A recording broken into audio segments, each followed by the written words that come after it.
Well, good morning, everyone. Good morning. Can you hear me okay? Yes.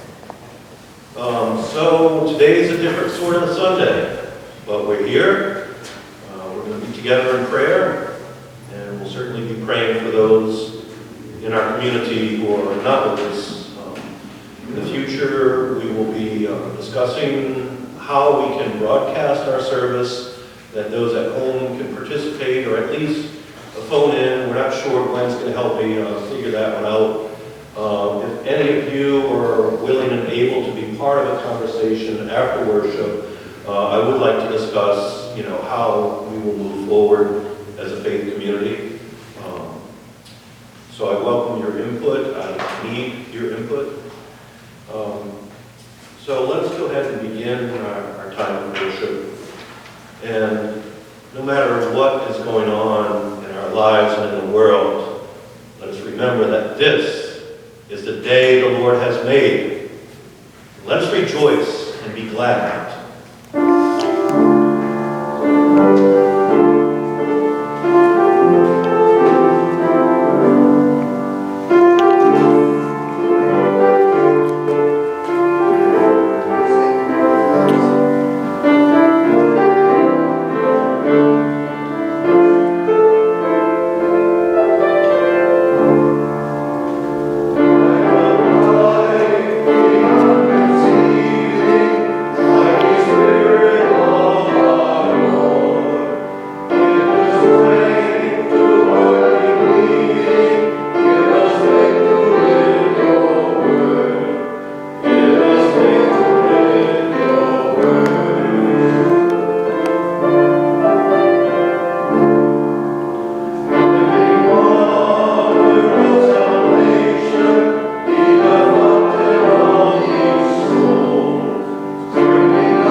to us in the darkness and fill us with your light.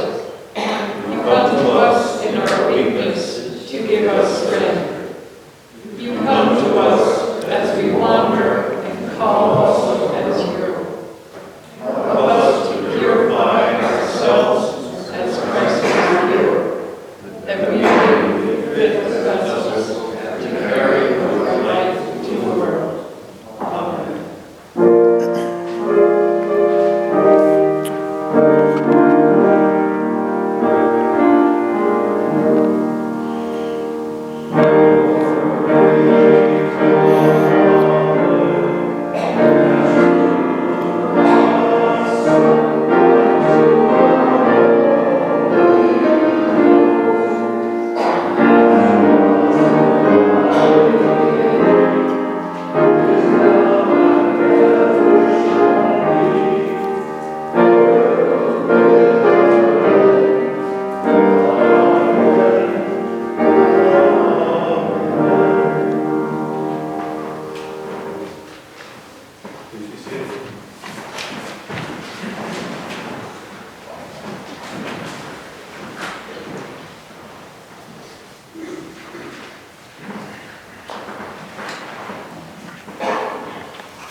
Today's scripture reading is Psalm 46. God is our refuge and strength, a very present help in trouble.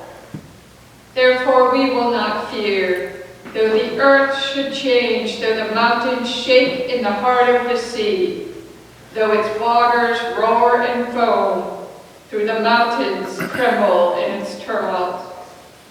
Selah. There is a river whose streams make glad the city of God, the holy habitation of the Most High. God is in the midst of the city. It shall not be moved. God will help it when the morning dawns. The nations are in an uproar, the kingdoms totter. He utters his voice, and the earth melts. The Lord of hosts is with us. The God of Jacob is our refuge. Selah. Come, behold the works of the Lord. See what desolations he has brought on the earth. He makes wars cease to the end of the earth. He breaks the bow and shatters the spear. He burns the shields with fire. Be still and know that I am God. I am exalted among the nations. I am exalted in the earth. The Lord of hosts is with us. The God of Jacob is our refuge. Selah.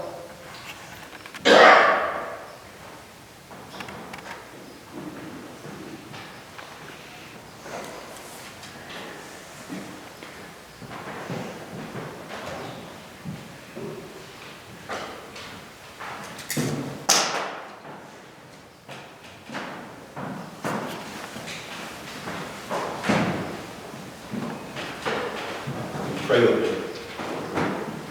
May the words of my mouth and the meditations of all our hearts be acceptable in your sight, O Lord, our strength, our Redeemer. Amen. Well, I'll be honest. This is the first time I have ever pastored a church through a global pandemic. And I'm grateful for all of you who have been supportive and encouraging with your prayers and your thoughtful words of advice. Obviously, I can't take everyone's advice since thoughts and options vary widely. But together, we will continue to engage in a thorough and prayerful process that will help us make the best decisions regarding our church and our individual well-being. Together we will face this challenge wisely and faithfully, trusting that God is indeed our strength and our refuge. Our psalm reading this morning tells us that God is our very present help in times of trouble. Therefore we will not fear. Fear is driving people to do some crazy things, like hoarding toilet paper and cleaning supplies, and who knows what we'll be observing should the coronavirus outbreak escalate. The situation seems surreal, but it is very real. And through it all, let us remain calm and be rational in our responses. Let us work together to find that sweet spot between panic and complacency. Let us minimize fear and anxiety through prudent preparation. Over the past few days, I've witnessed a broad range of emotional responses to this situation. I'm sure you have too. While some people are panicking and hoarding supplies, others suggest that there is an overreaction, with nearly everything closing, canceling, or being postponed. I think we're all going to have a busy fall. Some folks are in denial and refuse to have their lives disrupted, even when mounting evidence becomes indisputable. I know there's a lot of media hype, but please don't underestimate the importance of a strong response to this pandemic in preventing its spread. Overall, I think government agencies and schools and public organizations and workplaces are making good decisions to minimize contact through social distancing. It's a new term for us, isn't it? Social distancing. It makes sense based on the evidence. We know that there is currently no preventive vaccine, and we know that viruses such as this one cannot be cured. Viral symptoms can be treated, and the disease can be managed, but there is no cure, no magic pill to make it go away. We also know that there is a long, silent transmission period, or incubation period, that can allow contamination to spread at a frightening pace. Like the SARS virus, the coronavirus incubation period can be as little as 2 days, but it could take as long as 14 days. A lot of damage can occur in that time. Imagine how many people can be infected over a 14-day period. You might remember that Fabergé commercial from the 1980s. I told 2 friends, and they told 2 friends, and so on, and so on. So please, let us be clear that there is no such thing as an overreaction when it comes to social distancing as a means of prevention. We only have one chance to get this right. Once it spreads, consequences will be far more devastating than the inconveniences and losses that we are suffering now, monetarily and otherwise. Let's not be fearful and contribute to the hype, but let's not be complacent, nor submit to denial, nor become resistant to necessary precautions. I've heard many analogies used to illustrate the severity of the situation concerning COVID-19. In case you don't know, that word COVID-19, CO stands for corona, VI stands for virus, D stands for disease, and 19 is the year that it was first diagnosed. Anyway, I have my own analogy to share with you this morning to aid in assessing our situation. This past summer, I was out fishing in the Rhode Island Sound, about 3 miles southwest of Secana Point. And it was one of the best outings I've ever had. The bite was strong. I was landing fish of both good size and nice variety. In the distance, I noticed an impressive fog bank moving in from the south. I've been out in fog before. Some mornings, often with my wife aboard, we'll head out in light fog, motoring slowly and keeping close to the shoreline. And this is when the forecasters predict the fog will burn off shortly after sunrise, and it usually does. This, however, wasn't the typical fog situation I encountered. This was different.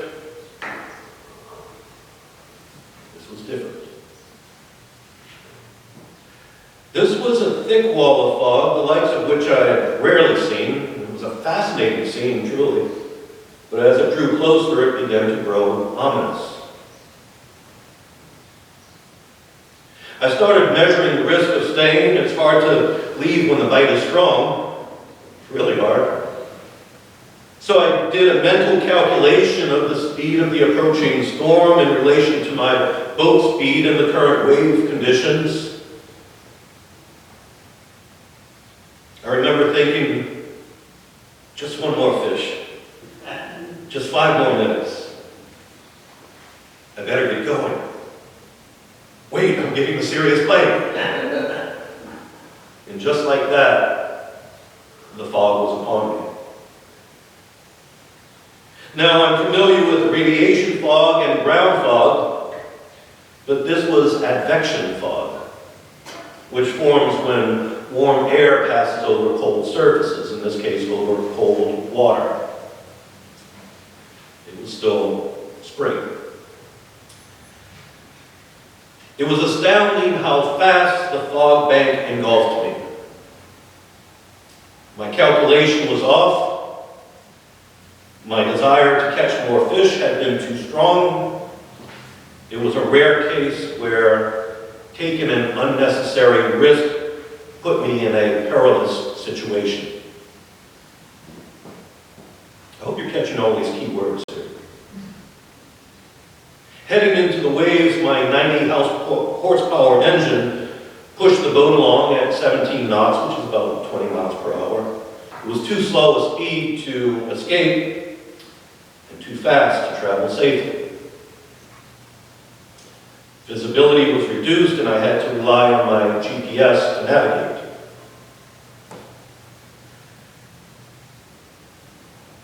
There's not much to run into out there, but the dread of colliding with another boat made me stop and put my life jacket on and get my air horn out.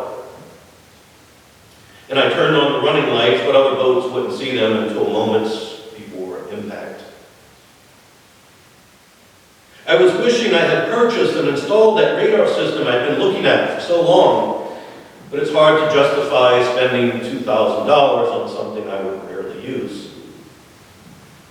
Until now. Fear crept in. What was avoidable had become inescapable. What was avoidable had become inescapable. I was drenched with moisture from the fog and shivering by the time my boat reached the safety of Secundit Harbor. The harrowing voyage lasted only an hour, but it felt like a full day that I had been out there.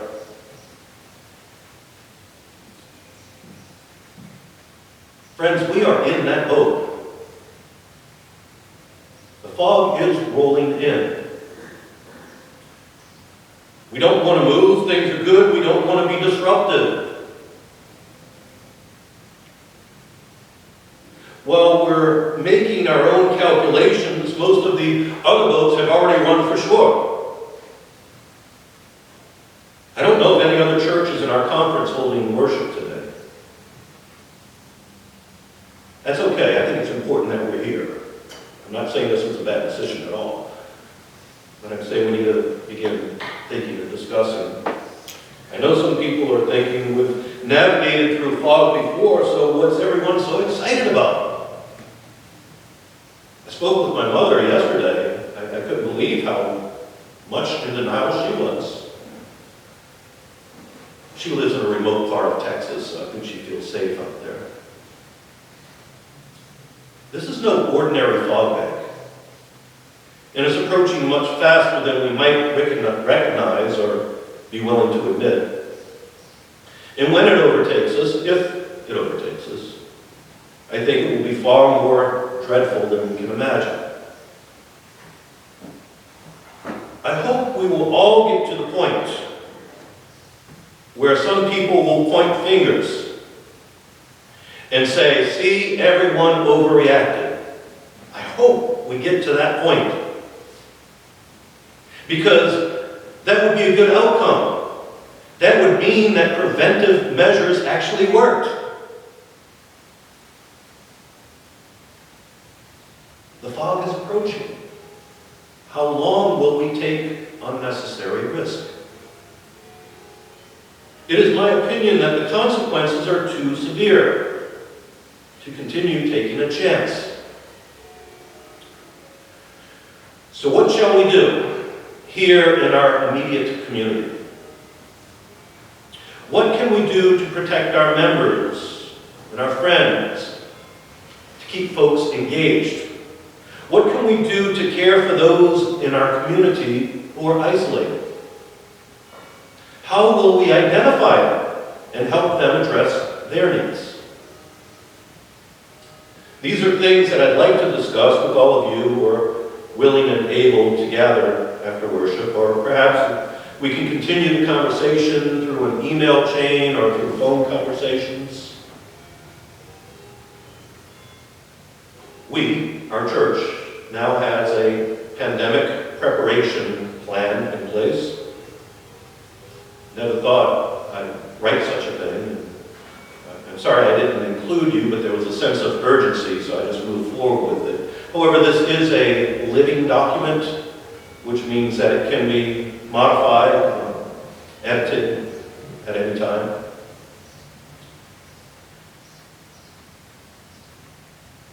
You know, folks, above all, we have our faith. This isn't just some casual exercise that we go through week by week. This is how we live our life, isn't it? True faith endures trials. In the Epistle of James, chapter 1, verse 12, we find these words. Blessed is the one who endures under trial, because having stood the test, that person will receive the crown of life that the Lord has promised. If we truly believe that God is our source of strength, our ever-present help in times of trouble, then there is no reason to fear. Fear is not helpful in facing crisis. Fear is never helpful. The poet who wrote Psalm 46 was in crisis. However, he took a different approach to writing his psalm. You see, many other psalms begin with a description of the psalmist's crisis. However, in Psalm 46, the poet begins with God's provision. He looked to God for help in difficult times and found it. A commentary I read about Psalm 46 says, the psalmist considered the most frightening, humbling phenomenon imaginable. The earth be moved, the mountains carry, the waters roar, the mountains shake. And then he made a reasoned estimation that God was greater than all these. In fear of those things, he said, robbed God of some of his honor. We are experiencing a frightening, humbling phenomenon ourselves, aren't we?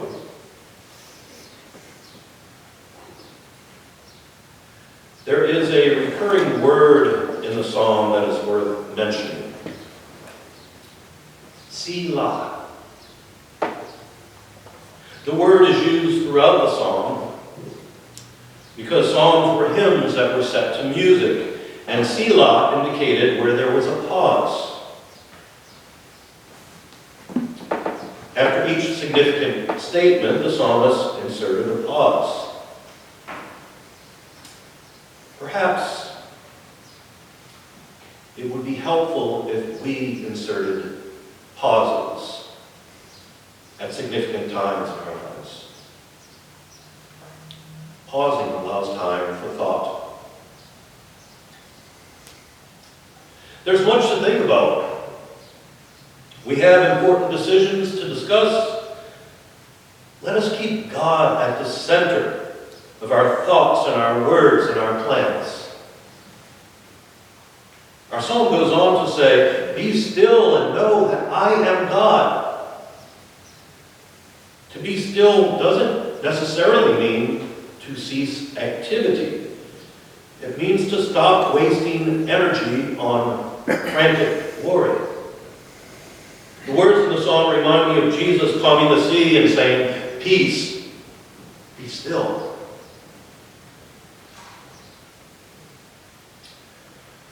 On the sea, that early summer day, my situation quickly progressed from avoidable to almost inescapable.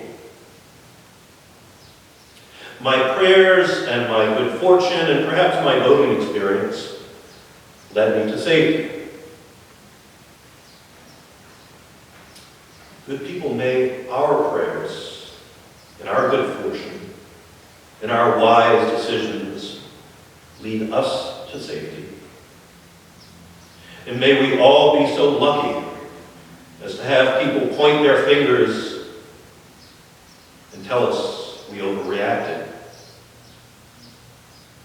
That would be as sweet as making it to shore. Fear not. Peace. Selah. Amen.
Before joining together, let us use a moment of silence for reflection and prayers in our own words.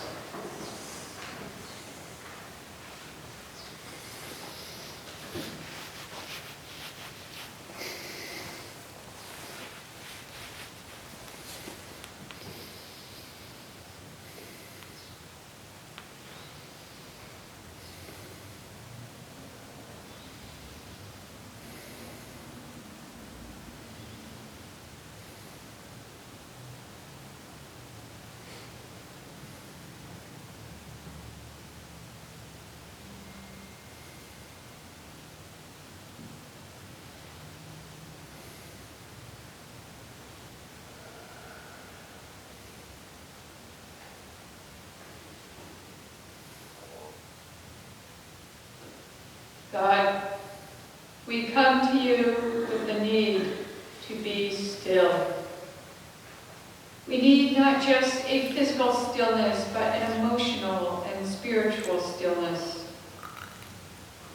In the midst of global distress, the regular pains and sorrows of life do not take a break. Illness and injury stays with us.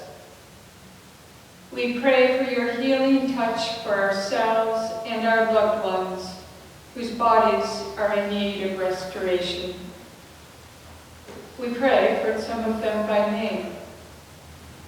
Our sister Nancy, along with her many nieces and nephews. Our brother Jim and our brother Joe. A loved one, Logan. Our sister Valerie. God, we likewise pray for all those who find themselves in the grip of substance addiction. Show them the path toward health and recovery. In the midst of their struggles, may they find the support and love that they need and deserve. And for all those who experience mental illness, may they know how valuable and beautiful they are. in their dark times. May they be surrounded by love, acceptance, and understanding. In addition to these things, we are faced with something new. As we wade into these unfamiliar waters of pandemic, much of life seems surreal, but of course is real. We are in a time where physical closeness is discouraged and we withdraw from community engagement. We do this out of a mixture of fear and personal responsibility. Lynn Ungar articulates a new perspective on pandemic. These are her words. What if you thought of it in a way as the Jews consider Sabbath the most sacred of times? Cease from travel. Cease from buying and selling. Give up, just for now, on trying to make the world different than it is. Sing, pray, touch only those to whom you commit your life. Center down. And when your body has become still, reach out with your heart. Know that we are connected in ways that are terrifying and beautiful. You could hardly deny it now. Know that our lives are in one another's hands. Surely that has become clear. Do not reach out your hands. Reach out your heart. Reach out your words. Reach out all the tendrils of compassion that move invisibly where we cannot touch.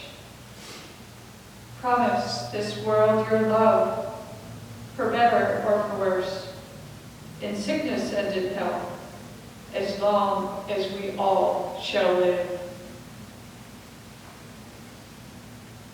So long as we all shall live.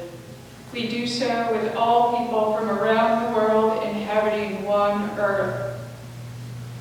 And now, we join with our Christian sisters and brothers from every corner of the globe to pray the prayer that we have committed to memory.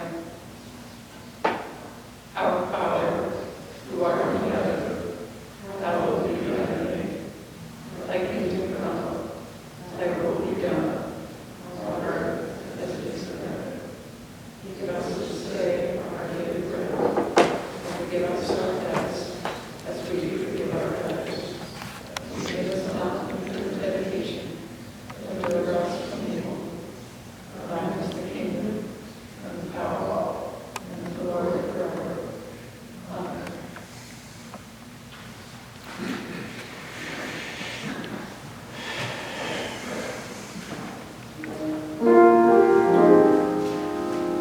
Our next hymn is number 389, Be Still My Soul.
say, fear not, but take precautions, and keep your faith strong, and look out for one another, and hold that joy always in your heart no matter what.